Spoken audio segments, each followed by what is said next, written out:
I just want to share with you these three forms or stages of prayer. If you want to pray, you could pray vocally. Many of us pray with our mouth. For instance, in the Bible, it says, if you want to speak to our Father in heaven, you go to your room, you lock the door, and you talk to your Father who hears you, and you can talk verbally. It's not actually so that God would hear you. It's for you to hear for yourself. What is it that you're asking for? Because God knows what you're asking, even if you don't open your mouth.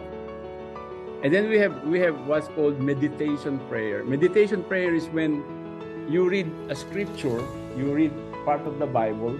Okay, I have this book, for instance, Biblical Meditation. And then when you come to a part of the scripture that strikes you, you stop and you dwell on that, you meditate on that. Okay, and you just linger on that thought until it becomes so real to you. Okay. Now, contemplation. This is kind of you might want to message me if you want to go deeper into it. Contemplation is a direct experience with God. Okay, we don't do this. God does this to us, but we have to dispose ourselves to that. I'll give you an example. I was looking at the sky, looking at the moon one night. My wife and I, there was a brownout. I see the reflection of the moon on the water in the ocean. All of a sudden, I heard inside of me, Genesis 1:17. I heard it. I don't know what Genesis 1:17 is. I walk inside the house. I look at the flashlight and the Bible and look it up. Genesis 1:17 says, and I put it up there in the sky to give light to the earth. Could you imagine? Now you will say, no, God doesn't talk like that. Of course He does. I have a journal of a whole lot of things that I heard from God. But most people will say, no, that's no. It's true.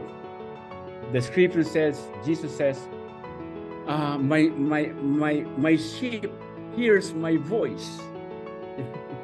My sheep hears my voice. If we are followers of Jesus, we would hear His voice. Okay. Again, this is not something that we could do to ourselves. We just practice some things, and then God will lift us to that experience of Him. Okay. Action part. Now, what do we do? Again, faith without action is dead. So what do we do to make extra money, to build the business? Again, remember when I was talking about Exodus? Moses had to do some action. All the Israelites had to do some action to get themselves out of slavery. They had to get out of Egypt, go into the desert, and trust God that God will bring them somewhere, because God promised to bring them to the promised land. God have a promised land for all of us.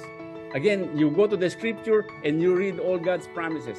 He says, my plans for you are good and not evil. Okay, God have plans for our life. Okay, so what do we do? One, okay, that we are working on is this Activate Breakthrough Academy. This will teach us exactly what to do. I was just watching Jason's Zoom training last Tuesday when he was reviewing the Facebook posts that people were posting to gather leads, And I'm telling you, I myself am learning from my own son's training.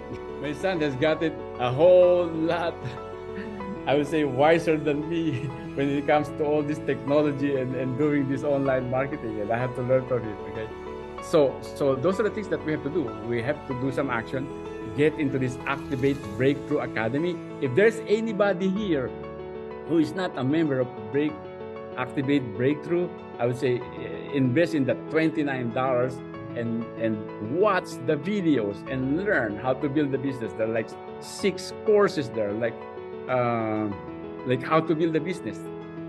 I watched this renewal. Again, the renewal is the mindset part.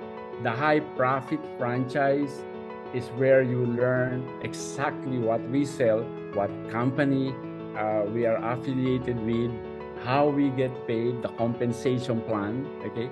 And after we learn that, we go into the business launch. You watch the videos, how to launch your business.